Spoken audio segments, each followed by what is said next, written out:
Hey guys, welcome back to another one. This is Crypto Elite, home to the #1 Theta community. And if you like this content, please like and subscribe to the channel. And you can find me on Theta TV as well. Alright guys, in today's video, we are going to be talking about McKinsey & Company. If you're unfamiliar, it is one of the world's largest global consulting company, and they just put out a really awesome report about the metaverse, and we will dig into that in a second. So I learned about this from this article actually, which was from Cointelegraph, and it's the metaverse could be worth $5 trillion by 2030. And remember, the entire crypto market right now is less than $1 trillion. So they're just saying this subsection of the crypto market could be worth over 5x where it is today, which is pretty fantastic. Now we'll dig into the entire report here in a second, but just to hit some highlights, the global spending in the metaverse could be $5 trillion by 2030. And that's from, like I said, McKinsey Company. And the 5 primary activities that they hit are gaming, socializing, fitness, commerce, and remote learning. So there are a lot of different implications, a lot of different factors that could drive the growth of the metaverse. Virtual advertising will be another one of those major sectors. And as we know from a previous Medium article from Theta Labs, Theta Network is going to be an essential infrastructure for the metaverse development. And they give 4 main reasons why. And many of the technologies the Theta team has developed over the years are key components in the coming metaverse being built today. And the first one they list is rendering VR worlds in real time. It takes a lot of bandwidth, a lot of computational power to do that. And that is the bread and butter for the Theta network. They also are huge into the Theta Video API, which is a building block for developers to integrate video into metaverses, and then also decentralized video distribution, and lastly, video-based NFTs. So a lot of different ways that Theta can integrate themselves and be that shining star for the metaverse. So keep that in mind while we talk about this report right now. And here is a report. It's 77 pages. I'll link this article in the description below so everyone can take a peek and read it. It's actually quite insightful. Like I said, I'm just going to be hitting the highlights that I thought pertain to Theta. And some of them start right here. So the value creation in the metaverse, the real business of the virtual world. So kind of like we said, these are just a lot of numbers, and even the numbers that are in 2021, so last year, they're huge numbers. And as we can see by 2030, so the end of the decade, they will be massive numbers. In 2021, VC and private equity funding was about $13 billion. By 2030, 5 trillion is what we can see. But in 2022 already, investment into the metaverse space is more than double what it was in 2021. So as of right now in 2022, and this happened in June, there was over $120 billion that poured into the metaverse.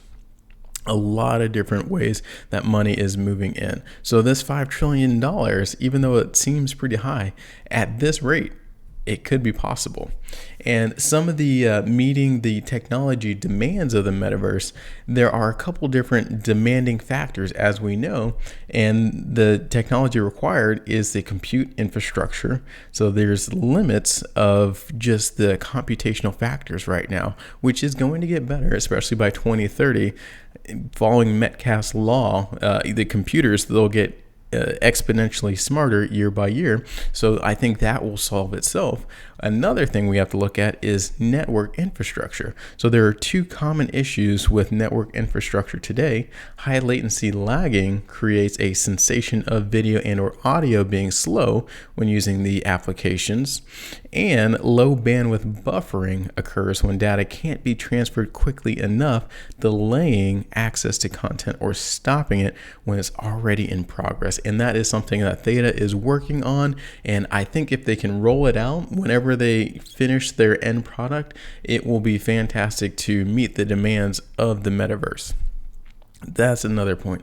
The next point that I found is the Exhibit 3, which is the substantial investment signals confidence and potential of the metaverse. And once again, this is kind of just looking at the numbers, but as we kind of spoke about in that first point, 2020 and compare that to 2021 and compare that to 2022. So as you can see, the growth in the metaverse has been exponential, and that will continue to grow.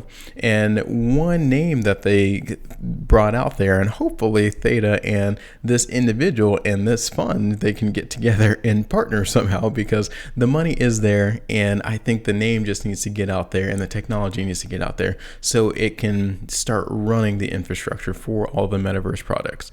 So recently launched Games Fund 1, which released $600 million in VC to invest in game studios, metaverse, and infrastructure and games themselves. So hopefully some of that money somehow can flow into Theta. Like I said, the correct people just need to meet there, and hopefully as soon as they see what Theta is capable of, the money will flow in the right direction.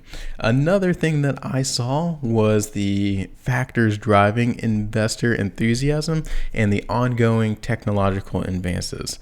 One of them being edge computing powers the metaverse. Edge computing, as we know, if you run a edge node or an elite edge node, that is doing all the computational powers of edge computing. So it's also known as multi-access edge computing or mobile edge computing. It'll play an important role in driving the computational power required to run the metaverse. So at its core, edge computing enables data to be captured, stored, and processed locally across smart devices and local networks rather than the cloud. So by not using the cloud and not needing to send that data, edge computing helps solve problems of limited bandwidth and latency. So it's critical for high fidelity experience. And that is something, like I said, each one of these nodes or your laptop is capable of doing. Another point that I saw is the metaverse adopters are looking for a varied set of capabilities, including content creation, corporate strategy, and cybersecurity, and then the top corporate capabilities needed to deliver metaverse strategy. Among the top is the business modeling, the product development, the infrastructure, so the back-end engineering. It hit the top 5 things that senior executives right now are looking for. So Theta is playing a role in something that all of the senior executives are looking for. So I think that is also very, very good for Theta. Another one is, this one was a little bit eye-opening too, not as much of a pro, but eye-opening for, I guess I'll throw it out there as potentially a con. So executive high revenue uncertainty as a key barrier and worry less about the technology involved. So the top 3 barriers to entry for the senior executives, just money. So right now the executives, they're worried about uncertain return on investment and then no business model for the metaverse. There's a lot of different ideas of what the metaverse could be, but no one, potentially Meta, Facebook, could be the first one to come out with a full metaverse experience. I mean, there is Decentraland and Sandbox, don't get me wrong, but to bring it to the masses, Meta might be the first one to do that. And then a business model could be gathered out of that to how do we make revenue from that. So that is another thing. Once again, money, and then lack of managerial capability to embed metaverse technology into our business. So once again, I would kind of throw that into the money bucket as well. And then the bottom 3 barriers to entry that the senior executives are thinking about, one is the lack of sufficient computing infrastructure or hardware. So I think right now the executives, they're just wondering, how can we make money off of this? Once they figure out how they can for sure make consistent revenue and consistent incomes, then they're going to flip their mind and start thinking about how are we going to make this better? How are we going to get this out there? And that's where Theta kind of falls into. So that was pretty interesting for me to see that. And then the last thing I want to talk about, not to make this video too long, is the technology itself. One thing they did say is that there are 3 areas in particular that emerging as control points likely to capture the lion's share of value created. And one of them, the top one that they listed here, is infrastructure. So latency is generally seen as a hard problem in delivering these immersive and interactive experiences. And as we know, Theta network is one solution for that. And if they can become that primary solution, we could potentially get a lion's share of the value created.